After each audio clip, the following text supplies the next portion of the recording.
My mother came for dinner, and my husband said, "Remember the rules. English only, or you eat outside." Can you imagine welcoming your 70-year-old mother, who's just flown 16 hours to see you, only to have your husband stand in the doorway, blocking her entrance, demanding she speak only English? I thought I knew my husband, but that day I watched him unleash a cruelty I never imagined, and it almost destroyed everything, until my mother, in her quiet wisdom, delivered the most shocking twist imaginable. It was supposed to be a joyous reunion. My mom, who I hadn't seen since my wedding 3 years ago, had finally made the incredibly long trip from Seoul. There she stood, after 16 exhausting hours, her small suitcase by her side, a beautiful, excited smile on her face. And Christopher, my husband, was standing right there in our doorway, a barrier his arms crossed. "I don't care if she doesn't speak English," he stated, his voice flat and hard. "This is America, my house, my rules. You translate everything, or she doesn't come in."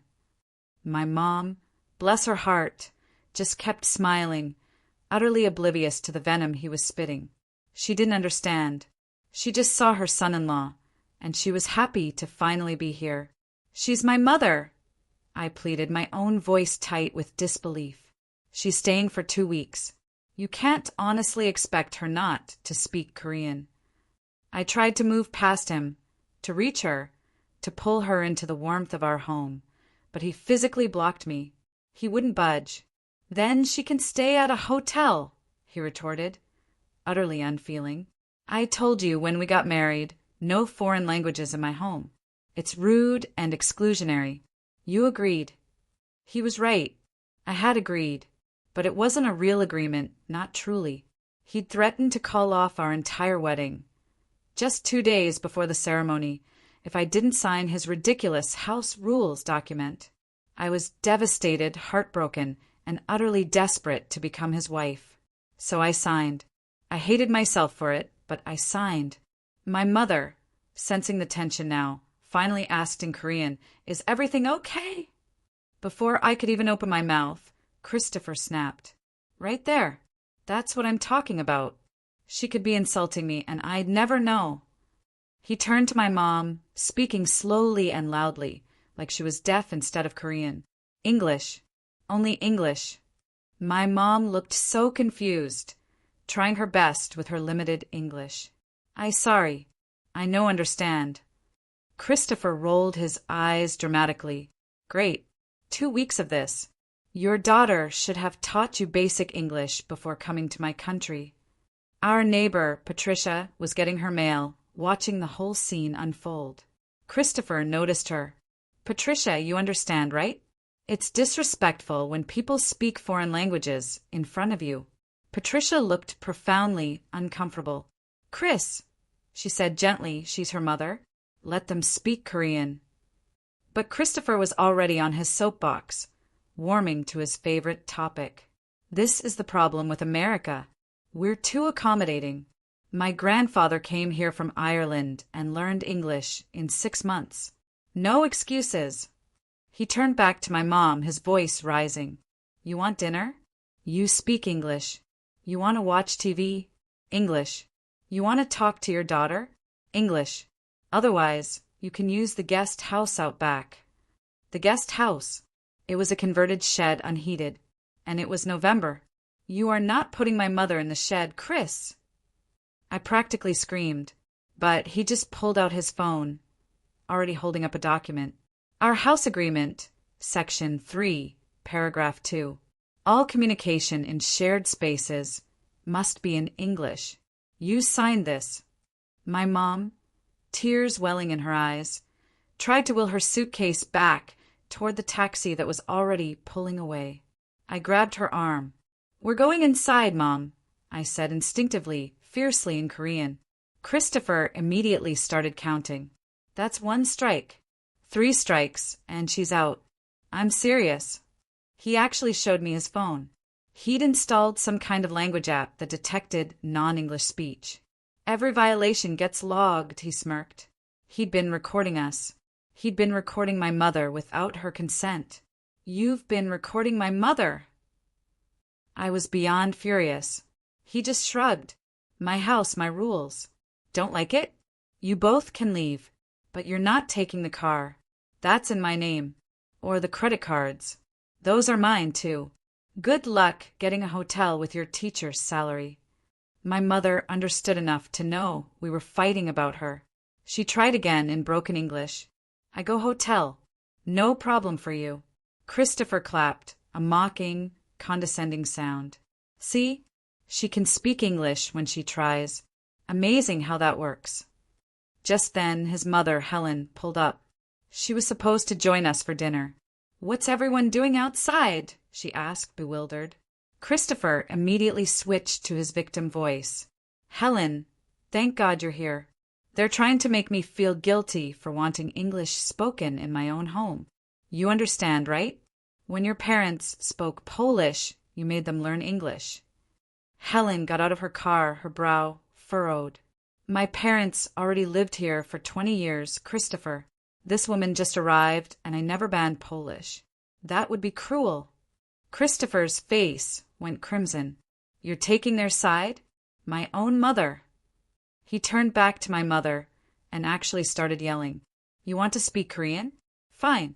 But every word costs $1. I'll put a jar on the table, like a swear jar, but for foreign language. That money goes toward English classes. My mother looked at me, her eyes brimming with tears. She understood more than he thought. She said quietly in English, I understand you. Then, in perfect, unaccented English, she continued, I understand you perfectly. I have a PhD in linguistics from Seoul National University. I taught English for 30 years before retiring. I speak 4 languages fluently. The world went silent. Christopher's mouth fell open, but no words came out. My mother continued, her voice calm but powerful. I spoke Korean to my daughter because that's our heart language, the language of her childhood, the language of her father who died when she was 10, the language that connects her to her culture. But you want to steal that from her? From us? She pulled out her phone and showed something to Helen. This is an email from your son. He wrote to me last month, saying if I speak Korean during the visit, he will divorce my daughter, and she'll get nothing because of the prenup agreement he made her sign. He said he'd film every Korean word as evidence of disrespect. He threatened to destroy my daughter's life if I spoke my own language to my own child. Helen grabbed the phone, her face draining of all color. Her hands shook as she scrolled through the email again, her finger moving across the screen as if she couldn't believe what she was reading. Her expression shifted from shock to something colder, harder, like she was seeing her son, truly seeing him for the very first time. Christopher started talking fast, words tumbling out about context and misunderstanding. But Helen just held up her hand. Shut your mouth right now. My mother, with the calm precision of someone who had prepared for this exact moment, swiped through several screens on her phone. She explained in perfect English with only a minimal accent that she had documented everything from the moment Christopher sent that threatening email 3 weeks ago. She turned her phone towards Helen, showing additional emails where Christopher had researched ways to enforce the prenup, discussing my teaching salary and using phrases like barely enough to survive on and financial leverage. Helen's face went from white to an ashen gray as she read her son's calculated cruelty spelled out in his own words. Patricia, our neighbor, walked across her lawn toward us, her mail still clutched in her hand, her voice tight with concern. Is everything okay? Helen turned to her and spoke loudly enough for the entire street to hear. My son, she announced, her voice shaking with disgust, has been financially abusing his wife and threatening his mother-in-law. Christopher lunged towards his mother's phone, but Patricia stepped between them faster than I thought possible, already pulling out her own phone. She told him she was calling the police if he didn't calm down immediately. It was in that moment, seeing Patricia stand up for me, that I found my voice. It felt like it had been hiding somewhere deep in my chest for 3 long years. I looked Christopher straight in the eye. I want you to leave the house tonight. He laughed a sharp, mean sound. This is my house. The car's mine. You signed away your rights to everything. Helen cut him off mid-sentence. I'll co-sign the mortgage. And I'll be calling the bank first thing Monday morning to explore my options as a co-owner. Christopher's laugh died in his throat. His confidence cracked like ice under pressure. He switched tactics so fast it gave me whiplash, his face crumbling as tears started running down his cheeks. He said his father had treated him terribly, and he'd sworn he'd never be like that. Helen's expression hardened further, her jaw setting in a way that made her look 10 years older and infinitely stronger. She told him he'd become exactly like his father, controlling, manipulative, convinced it was all for everyone's good. My mother, ever the calm academic, suggested we all go inside and discuss this calmly, rather than providing neighborhood entertainment. Helen agreed instantly, telling Christopher he could come inside only if he sat down and stayed quiet while the adults talked. The way she said adults, pointedly excluding her 35-year-old son, cut deeper than any insult could have. Christopher's face flushed red, but he nodded. Inside, I pulled the prenup from the drawer where Christopher kept our important documents. My mother examined it with the focused attention of someone who'd spent decades analyzing language. Helen read over her shoulder. My mother pointed out several clauses with deliberately confusing language, designed to obscure what I was actually agreeing to. Helen asked if I'd had a lawyer review it. I admitted Christopher said we couldn't afford 2 lawyers, and his attorney represented both our interests. Helen closed her eyes, like the words physically hurt her. She immediately pulled out her phone and called someone named Scott, who apparently had helped her with her own divorce. She explained the situation in quick, precise sentences, asking if he could look at the prenup as an emergency favor. Scott must have agreed, because Helen's shoulders relaxed slightly. She said she was paying his fees as an apology for raising a son who turned out like this. We had an appointment for tomorrow morning. Christopher tried to argue that the prenup was legal and binding, that I'd signed it voluntarily. My mother countered in her professor voice, the one that brokered no argument and commanded lecture halls. She said that signing under duress, 2 days before a wedding, with threats of cancellation, hardly constituted voluntary consent. Her delivery was devastating, each word precisely chosen and weighted. She'd clearly testified as an expert witness before, because she knew exactly how to dismantle an argument. Someone knocked on the door. Patricia stood there with her husband, Mike, a tall man with kind eyes. She said they'd heard raised voices and wanted to make sure everyone was safe. Christopher immediately put on his reasonable husband face and started to explain, but Patricia cut him off.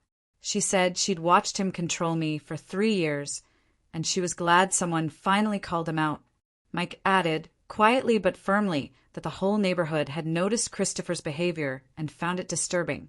He looked like he'd been waiting for this conversation for a long time. Helen turned to Christopher, her voice flat and cold. She told him to pack a bag and stay at a hotel because the women needed space to figure things out. Christopher's face went red. This is my house. Nobody can kick me out. Helen stepped closer. The mortgage has my co-signature, and my money paid the down payment. You can leave on your own, or I'll have Patricia's husband help you leave. Mike crossed his arms, his 6 feet 3 inches frame suddenly looking much bigger in our small entryway. Christopher looked between his mother and Mike, and something in his expression shifted from anger to calculation. He pulled out his phone, tapping on it as he walked toward the bedroom. We heard drawers opening and closing, the sound of a suitcase zipper. He came back 10 minutes later with an overnight bag, stopping in front of me. You'll regret this, he sneered. And I have documentation of every penny I've spent on you over 3 years. My mother said something in Korean that made Helen look at her with raised eyebrows. Helen asked what she said, and I translated. My mother said, small men count pennies, while real men build partnerships. Helen laughed for the first time all evening, a genuine sound that seemed to surprise even her. Christopher's jaw clenched, and he walked out without another word. We heard his car start and pull away. The adrenaline that had been holding me together suddenly drained away, and I started crying. Not quiet tears, but full-body sobs that shook my shoulders and made it hard to breathe. The reality crashed over me all at once. I had maybe $3,000 in my checking account, student loans that took a chunk of every paycheck, and a teacher's salary that barely covered my car payment and groceries when Christopher wasn't controlling everything. Helen wrapped her arms around me. "We'll figure out the financial pieces together," she promised. My mother took my hand, saying in English, "You survived losing your father when you were 10. You will survive losing Christopher, too." She squeezed my fingers, and I realized she was right. I'd lived through worse than this. That night, the three of us sat at the kitchen table, notepads and pens spread between us. Helen started talking about her divorce from Christopher's father, and the similarities made my stomach hurt. She described the same control tactics, the same financial manipulation, the way he'd made her feel like she couldn't survive without him.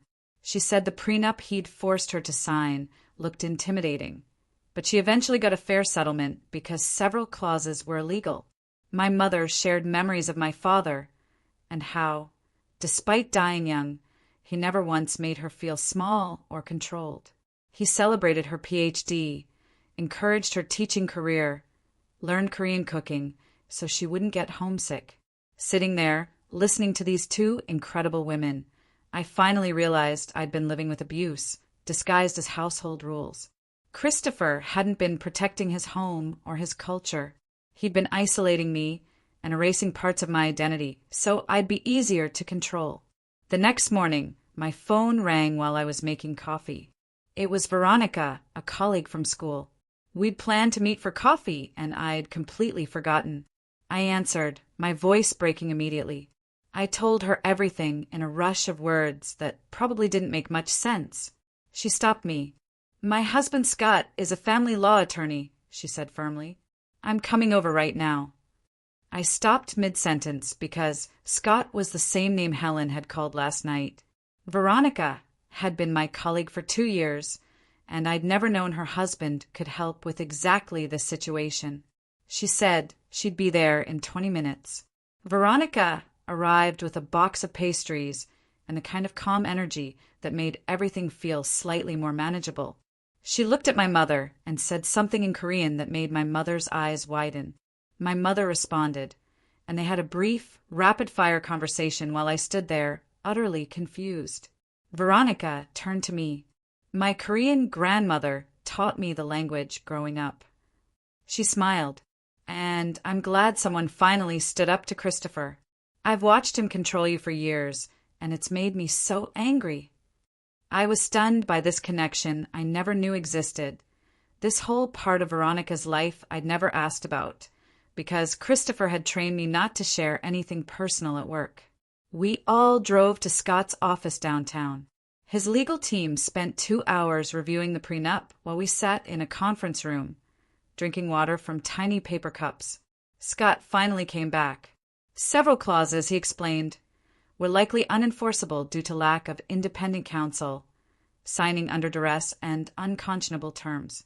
We had a strong case to challenge it, he said, but litigation would take months and cost money. Helen immediately pulled out her checkbook and wrote a retainer check. "Do whatever it takes," she told Scott. "This is my apology for raising a son who turned out like this." Scott walked me through the immediate steps. Document everything Christopher had done or said. Open a separate bank account at a different bank.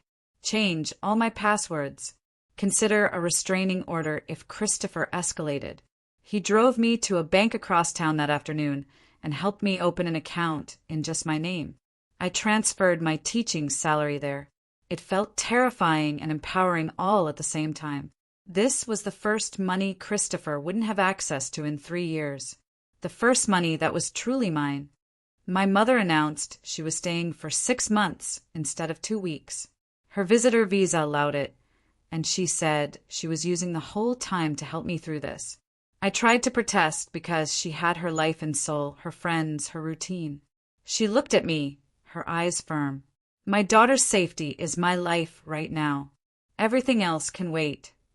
Helen offered to let us both stay at her house, since it was larger, and Christopher wouldn't dare show up there. We accepted. The alternative was going back to a house where Christopher might return despite what his mother said. My phone started buzzing constantly with texts from Christopher. The first few were apologies, saying he'd overreacted, we could work through this. Then, accusations that I was turning his mother against him. Then, promises to go to therapy and change. Then, reminders that I'd signed the prenup and would lose everything. Scott told me to stop responding completely and save every message as evidence. I watched the texts come in and saw the pattern clearly now. Desperate apologies mixed with threats, promises mixed with blame. The real person behind the controlled facade was showing himself, and it was uglier than I'd imagined. Monday morning, I walked into school, my stomach twisted into knots. The weekend at Helen's had been quiet but tense. My mother and I were both trying to process everything. I checked my mailbox and found a note asking me to see the principal before first period. My hand started shaking as I walked down the hallway to her office. Mrs. Daniels had been principal for 12 years, and I'd worked under her for 5. She smiled when I entered, but her expression was serious. She closed the door. "Someone called the school board on Friday afternoon," she began, "claiming you were having a mental breakdown and shouldn't be around children.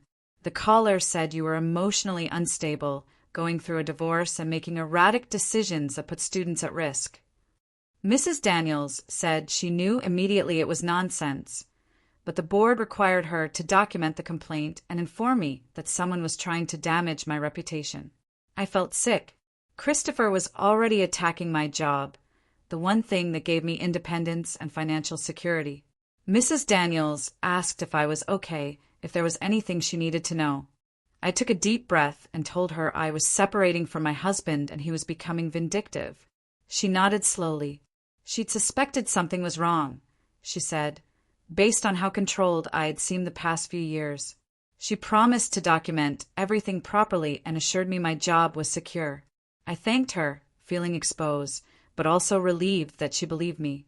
During my planning period, I found Veronica in the teacher's lounge. I told her what happened. She looked furious. "Christopher is escalating exactly like Scott predicted," she said. She suggested I get ahead of the situation by being honest with a few trusted colleagues. That way, if Christopher tried spreading lies, people would already know the truth. I felt resistant at first, because I'd spent 3 years hiding the reality of my marriage. But Veronica pointed out that shame only worked in Christopher's favor, and transparency would protect me. I thought about it during lunch, and then approached 3 teachers I'd worked closely with over the years. We met in my classroom after school, and I told them everything. The English-only rule, the prenup signed under duress, the threatening email to my mother, the financial control. 2 of them started crying. They shared their own stories of leaving controlling relationships years ago. One had been married to a man who monitored her mileage and demanded receipts for every purchase. Another had a boyfriend who isolated her from friends and family using guilt and manipulation. They both said the hardest part was admitting what was happening because they felt stupid for not seeing it sooner. We sat in my classroom for over an hour, talking about patterns of control, how common it was, and how much shame kept women isolated. I realized I wasn't alone in this experience, and that sharing it actually made me stronger rather than weaker. That evening, my phone started buzzing with new texts from Christopher. The tone had shifted from desperate apologies to outright threats. He said he had private information about me that would ruin my career if I didn't come home and work things out. He said he'd been documenting my behavior for months and had evidence of me being an unfit wife and teacher. He said I'd regret turning his mother against him, and that I'd lose everything in the divorce. I showed the texts to Scott when he stopped by Helen's house that night. He read through them carefully. "This is exactly what we needed for a restraining order," he said. "The threats were specific enough, and the pattern was clear enough that a judge would grant protection." Scott filed the paperwork the next morning, and we had a hearing scheduled for Thursday. The judge reviewed the threatening texts, the email to my mother, and Christopher's attempt to damage my professional reputation. She granted a temporary restraining order within 48 hours. Christopher was legally required to stay at least 500 feet away from me, my workplace, and Helen's house. He couldn't contact me directly or indirectly. Violating the order would result in immediate arrest. I felt safer knowing there was legal protection in place, but also scared about how Christopher would react to being restrained. My phone rang that afternoon from a number I didn't recognize. I answered and heard my Aunt Karen's voice. My mother had called her sister and told her everything. Karen lived one town over in a small apartment, and I hadn't seen her much during my marriage because Christopher always found reasons why we couldn't visit my relatives. She said she had a spare bedroom if we needed additional space or wanted to stay somewhere Christopher didn't know about. She'd already cooked a huge pot of kimchi jjigae and was bringing it over that evening. When she arrived at Helen's house with containers of Korean food, I started crying. 3 years of isolation from my family had made me forget what it felt like to have people show up without being asked. Karen hugged me tight and said in Korean that family protects family, and she should have pushed harder to stay involved in my life.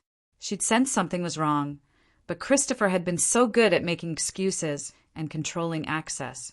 My mother and Karen spent the evening cooking together in Helen's kitchen while Helen watched and asked questions about the recipes. Having multiple generations of women supporting me felt overwhelming in the best way possible. 2 weeks after the initial confrontation at the front door, we had our first mediation session at the courthouse. Christopher arrived with an attorney who wore an expensive suit and carried a leather briefcase that probably cost more than my monthly salary. The attorney immediately tried to intimidate us, talking about how strong Christopher's position was and how the prenup was ironclad. Scott sat calmly and let him finish his speech. Then Scott opened his folder and presented copies of the threatening email to my mother, the texts threatening my career, the documentation of financial abuse, and the restraining order. He explained in a measured tone that the prenup was signed under duress, that Christopher had isolated me from legal counsel, and that several clauses were likely unconscionable. He also mentioned that we had multiple witnesses to Christopher's controlling behavior, and that his own mother was prepared to testify about patterns she'd observed. The mediator, a woman in her 60s with gray hair and sharp eyes, listened to both sides, and then suggested Christopher's attorney speak privately with his client about the weakness of his position. They left the room for 20 minutes while we waited. During the break, Christopher tried to approach me in the courthouse hallway. His attorney had gone to make a phone call, and Christopher walked right up to me despite the restraining order. He started crying, begging me to come home. He said he'd go to therapy and change, that we could work through this if I just gave him another chance. I stood there, frozen, while Scott positioned himself between us. Then Christopher's tone shifted completely, and he started accusing my mother of destroying our marriage. He said she'd poisoned me against him, and that I was ungrateful for everything he'd provided. The switch from sobbing apologies to angry blame happened so fast it gave me whiplash. Scott told him to step back and reminded him about the restraining order. Christopher kept talking, saying I'd never survive on my own, that I needed him whether I admitted it or not. His face was red, and his voice was getting louder. Other people in the hallway were starting to stare. Helen came around the corner from the bathroom and saw what was happening. She walked straight up to Christopher and told him she was ashamed of the man he'd become. Her voice was quiet but firm. She said his father's abuse didn't excuse his own behavior, and that she wouldn't enable him anymore by providing financial support or emotional cover. She said she'd spent years making excuses for his controlling tendencies, convincing herself he was just particular or organized. But seeing him threaten my career and attack my mother had opened her eyes to who he really was. Christopher started to argue, but Helen cut him off. She said she was done listening to his justifications and rationalizations.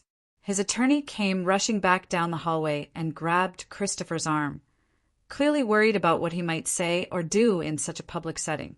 He pulled Christopher back toward the mediation room while Christopher kept looking over his shoulder at his mother with an expression of complete shock. The mediation session resumed, and Scott negotiated a temporary agreement. I could return to the house to collect my belongings as long as Christopher stayed away during the designated time. We set a date for the following Saturday, and Scott specified that I could bring helpers to make the process faster. Christopher's attorney agreed, reluctantly, and the mediator documented everything. When we left the courthouse, I felt exhausted, but also relieved that I'd be able to get my things without confrontation. Helen, my mother, Veronica, and Karen's daughter, Yuri, all volunteered to help me pack. Yuri was 26 and worked in logistics, so she knew how to organize a move efficiently. We made a plan to arrive early Saturday morning with boxes and pack everything as quickly as possible. Saturday morning, we pulled up to the house I'd lived in for 3 years, and it felt strange and foreign. Christopher's car wasn't in the driveway, as per the agreement. We went inside, and I was immediately struck by how little of the space actually felt like mine. Christopher had controlled every decorating decision, every furniture purchase, every color choice. The walls were the gray he'd insisted on. The couch was the leather sectional he'd wanted. The artwork was abstract pieces he'd selected. My contributions had been slowly erased over time until the house reflected only his taste and preferences. We worked efficiently packing my clothes, books, and personal items into boxes. Helen handled the kitchen while my mother sorted through bathroom supplies. Veronica and Yuri tackled the bedroom closet where most of my teaching materials were stored. I went into Christopher's office to grab a few items I'd left on the desk. While looking through drawers, I found a folder labeled with my name. Inside were prints of my emails going back 6 months, text message screenshots between me and friends, GPS logs from my phone showing everywhere I'd been. He'd been monitoring me far more extensively than I'd realized. There were notes in his handwriting, analyzing my communications and tracking my movements. I felt sick looking at the evidence of surveillance. Scott had come along to supervise the process, and I called him into the office. He photographed every page as evidence of the controlling behavior. He said this level of monitoring, without consent, could be relevant to the divorce proceedings. I felt violated all over again, knowing Christopher had been reading my private conversations and tracking my location without my knowledge. We finished packing by early afternoon and loaded everything into a rental truck Yuri had arranged. We drove to a storage unit across town, where I could keep my belongings while I figured out next steps. Helen insisted we continue staying at her house, but I knew I needed to start looking for my own place. That evening, my mother and I sat down with a notebook and created a realistic budget based on my teacher's salary. We calculated rent, utilities, groceries, student loan payments, and basic expenses. It would be tight, but manageable if I found a small apartment and was careful with spending. For the first time, I could see a path forward that didn't depend on Christopher's money or control. I could actually survive independently, and that realization felt both terrifying and empowering. I started apartment hunting the next week, scrolling through rental listings on my phone during lunch breaks at school. Most places near my school were either too expensive or in bad neighborhoods. My mother sat beside me at Helen's kitchen table and pointed out a 2-bedroom unit that looked promising. The rent was just barely manageable on my teacher's salary. We scheduled a viewing for Saturday morning, and I felt nervous about committing to something so permanent. The apartment complex was older but well-maintained, with a small playground and laundry room on site. The landlord showed us the second-floor unit, and I could immediately picture my mother and me living there. 2 small bedrooms, a combined kitchen and living area, 1 bathroom with outdated tile, but everything functional. The landlord ran my credit and called my references, then offered me the lease starting in 2 weeks. I signed the papers right there before I could talk myself out of it. Scott called 3 days later with news about the settlement negotiations. He put me on speaker in his office while Veronica sat beside me for support. Christopher's attorney had sent over an official offer in writing. 50-50 split of all marital assets, uncontested divorce, but only if I signed a non-disclosure agreement about Christopher's behavior during the marriage. Scott explained that the NDA was clearly Christopher trying to protect his reputation and public image.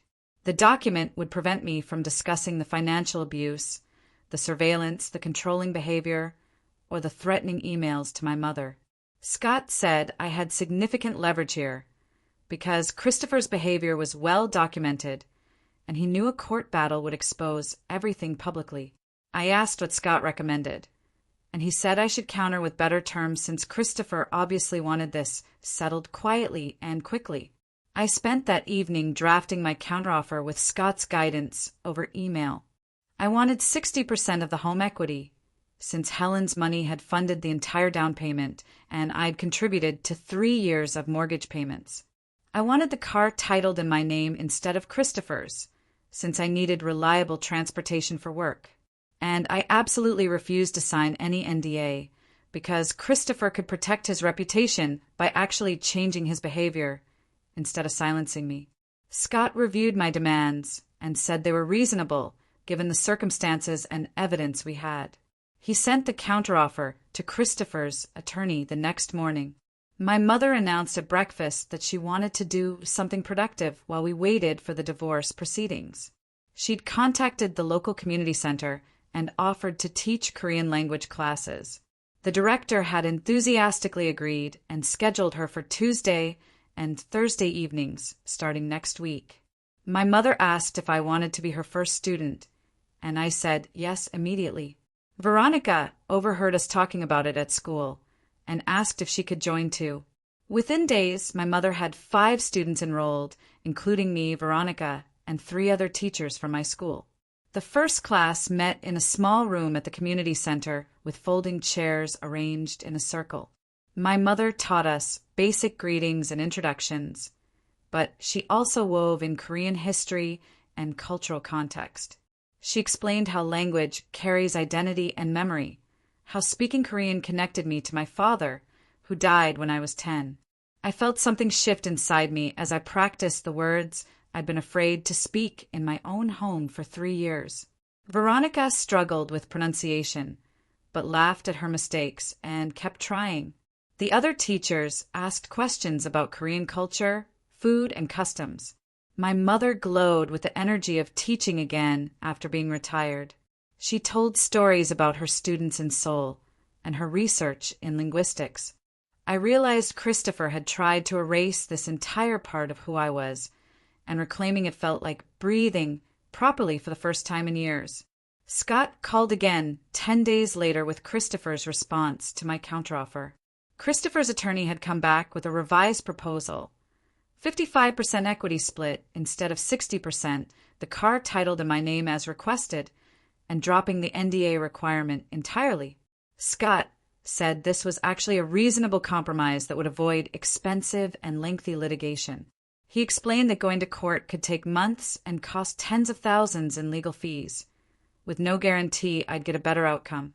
The 55% split was fair given the circumstances, and getting the car and avoiding the NDA were significant wins. I asked if this meant Christopher was giving up on controlling the narrative, and Scott said Christopher's attorney had probably explained that the NDA made him look guilty and wouldn't hold up anyway given all the documented evidence. I accepted the revised offer that same day. Scott said the divorce would be finalized in 60 days once all the paperwork was processed through the court system. The apartment keys arrived in my mailbox 2 weeks later in a small envelope from the property management company.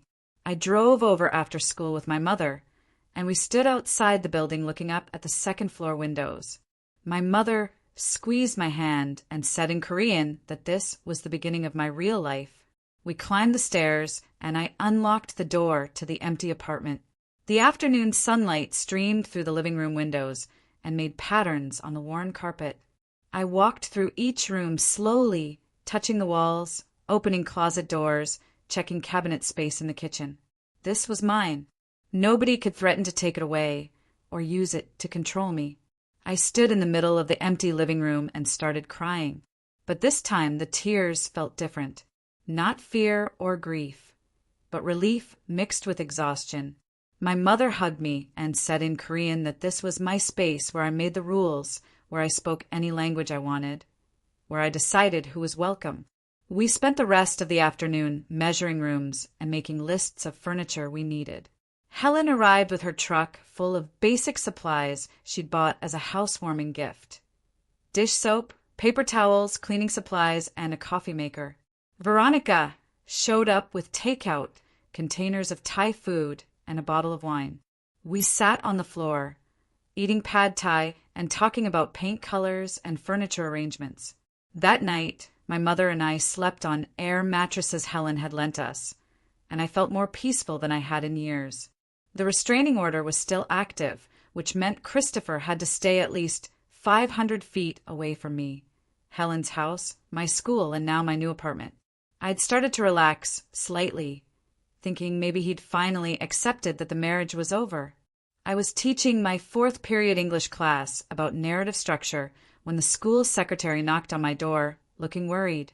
She whispered that there was a situation in the main office, and I needed to come immediately. I left my students with an assignment and followed her down the hallway. Through the office windows, I could see Christopher arguing with our school security guard. My principal stood between them, her phone in her hand.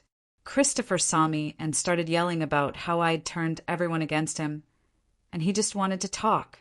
The security guard told him to leave the property immediately or they'd call the police. Christopher ignored the warning and tried to push past the guard toward where I stood, frozen in the doorway. The guard physically blocked him while the principal called the police. Christopher kept yelling that I was his wife and he had a right to see me, that the restraining order was ridiculous and unfair. 2 police officers arrived within minutes and arrested Christopher for violating the restraining order. They handcuffed him in the school parking lot while students watched from classroom windows. My principal walked me back to her office and offered me the rest of the day off, but I said I wanted to finish teaching my classes. I called Scott from my planning period and told him what happened. Scott said this actually strengthened our position significantly, and he'd file paperwork to extend the restraining order for another full year. He also said Christopher's attorney would likely advise him very strongly to stop all contact, because this arrest showed he couldn't control himself. My mother's Korean language class kept growing as word spread through the community center. By the 4th week, she had 15 students, ranging from complete beginners to people with Korean heritage who wanted to reconnect with the language. The community center director asked her to add a 2nd class on Saturday mornings to accommodate the demand.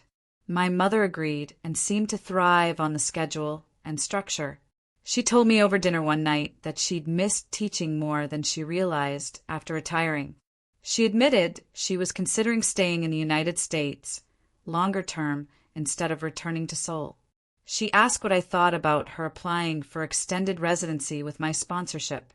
I said I'd love to have her nearby, and we could look into the immigration requirements together. She smiled and said she felt useful again, like she had a purpose beyond just being someone's mother or someone's widow. The divorce hearing was scheduled for a Tuesday morning in early March. Scott met me at the courthouse and explained the process would be brief, since everything was already agreed upon. Christopher didn't attend, having his attorney represent him instead. The judge reviewed the settlement agreement and asked if I understood the terms and agreed to them voluntarily. I said yes. The judge signed the papers and stamped them with the official seal. Just like that, I was no longer married. The whole process took maybe 15 minutes. Helen had taken the morning off work to be there, and she hugged me in the courthouse hallway afterward. She apologized again for not seeing her son's behavior sooner, for not understanding what he'd become. I told her she'd been the mother-in-law I needed when it mattered most, that she'd stood up for me when her own son wouldn't. We walked out of the courthouse together into the cold March morning, and I felt lighter than I had in years. The equity settlement check arrived by certified mail 3 weeks later. I opened the envelope at my kitchen table with my mother watching. The amount was enough to furnish my apartment properly and build an emergency fund of several thousand. For the first time in years, I had financial security that no one could threaten to take away. I went to the bank that afternoon and opened a savings account in my name only. I deposited most of the check and kept some for immediate furniture needs. The bank teller congratulated me on the account opening, and I thanked her without explaining why it felt so significant. I sat in my car in the bank parking lot afterward and looked at the account balance on my phone. This money was mine. I'd earned it through 3 years of contributing to a marriage and a home. Nobody could use it to control me or manipulate me or make me feel small. I started planning for a future I actually controlled, making lists of goals and dreams I'd pushed aside during my marriage. Maybe I'd take summer classes to get my master's degree. Maybe I'd travel to Seoul with my mother and scatter some of my father's ashes there. Maybe I'd just exist peacefully in my small apartment, speaking whatever language I wanted and making my own decisions. The possibilities felt endless and terrifying and wonderful all at once. 3 months passed, and spring arrived with cherry blossoms blooming outside my classroom windows. I stood at the front of my classroom explaining the Family Heritage Project to my students. They needed to interview someone about their cultural background and present what they learned. A quiet girl named Maria raised her hand and asked if I spoke any other languages besides English. I smiled and told her yes, I spoke Korean fluently. The classroom went quiet as I explained that Korean was my first language, the language my father spoke to me before he died when I was 10, the language that connected me to my mother and my heritage. Maria's face lit up, and she said her abuela only spoke Spanish, and she sometimes felt embarrassed about it. 3 other students nodded, and one boy said his parents spoke Tagalog at home, but he pretended not to understand it at school. I told them that speaking multiple languages was a gift, that maintaining connections to their cultures made them richer people, not less American. After class, 5 students stayed behind to tell me about their families and the languages they spoke at home. They seemed relieved to have permission to be proud of who they were. The following Saturday, my mother and I spent all morning cooking in our small apartment kitchen. We prepared bulgogi, japchae, kimchi pancakes, and my mother's famous Korean fried chicken. Helen arrived first, carrying a bottle of wine and a nervous smile. She admitted she had never tried Korean food before and hoped she used the chopsticks correctly. Veronica and Scott came next with flowers and their genuine warmth that always made me feel safe. Karen and Yuri brought traditional Korean rice cakes from a bakery they found across town. Patricia and Mike from the old neighborhood showed up with a store-bought cake because Patricia said she felt bad coming empty-handed. My mother set up the dining table with small bowls of banchan side dishes and taught everyone how to say basic phrases. Helen repeated the Korean words carefully, trying to get the pronunciation right, and my mother corrected her gently with patience. We ate together and laughed as people struggled with chopsticks and asked questions about the food. Helen told a story about Christopher refusing to eat anything that wasn't American food when he was growing up, and how she wished she had challenged that attitude instead of accommodating it.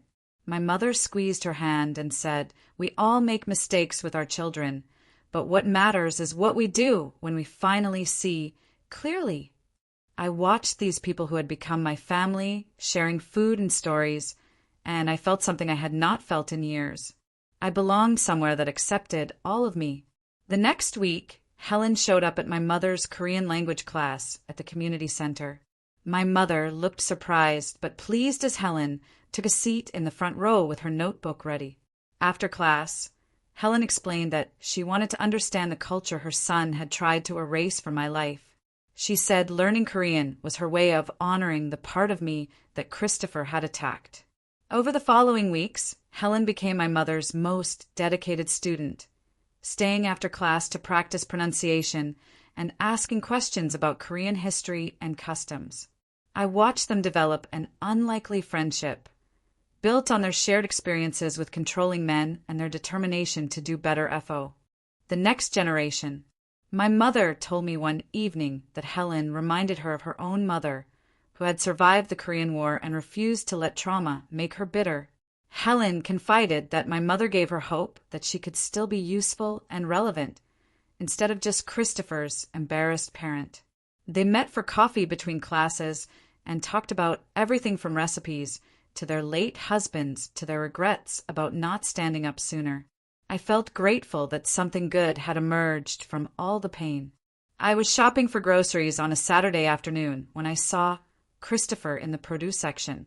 He looked thinner than I remembered and tired around the eyes. My mother was with me, picking out vegetables for dinner, and she noticed him at the same time I did.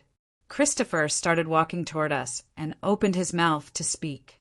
I turned my cart and walked past him to another aisle without saying anything.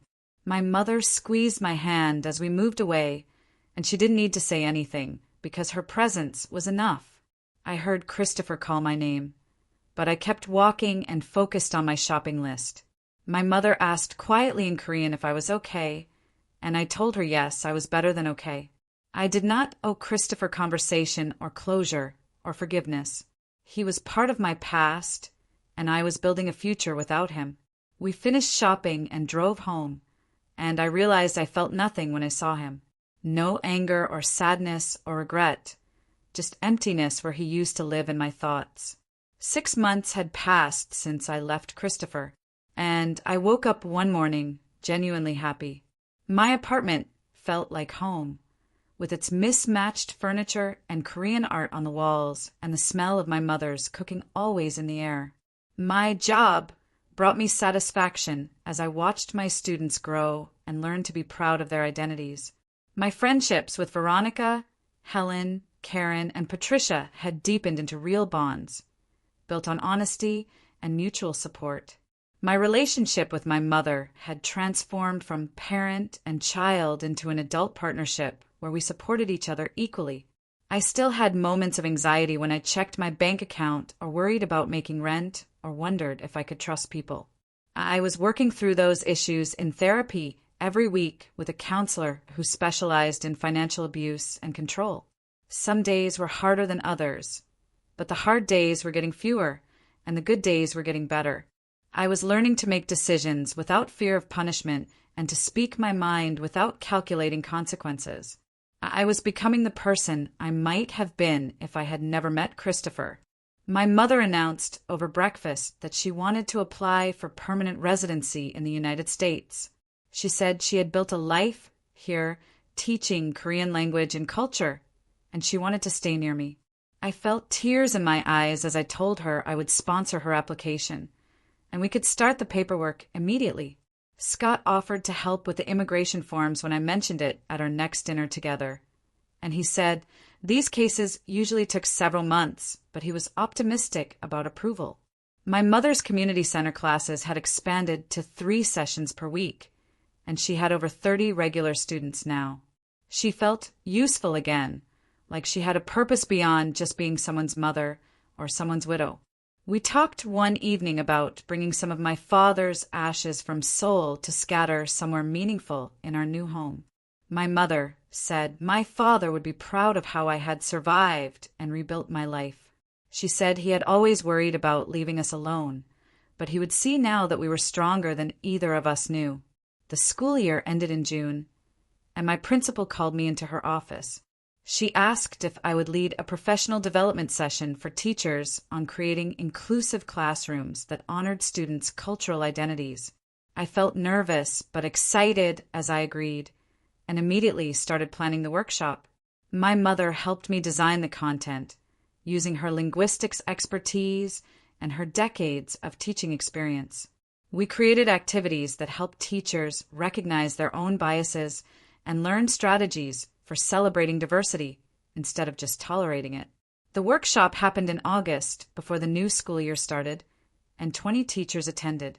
They engaged actively with the material, and several came up afterward to share their own experiences with cultural identity and education.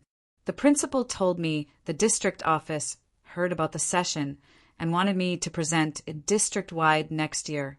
I drove home that day feeling proud of myself and grateful for my mother's partnership in creating something meaningful.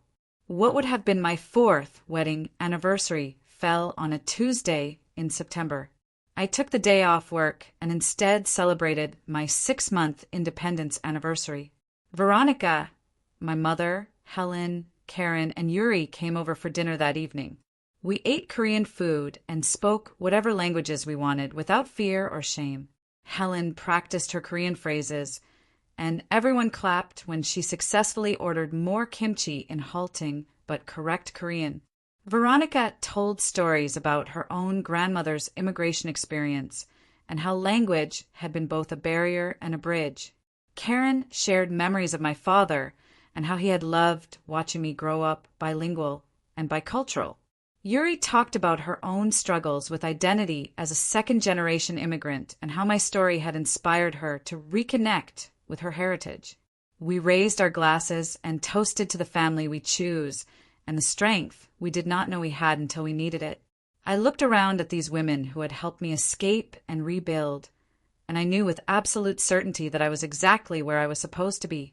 Have you ever had a moment where you realized the rules you were living under were actually just someone else's control? I'd love to hear your thoughts and experiences in the comments below.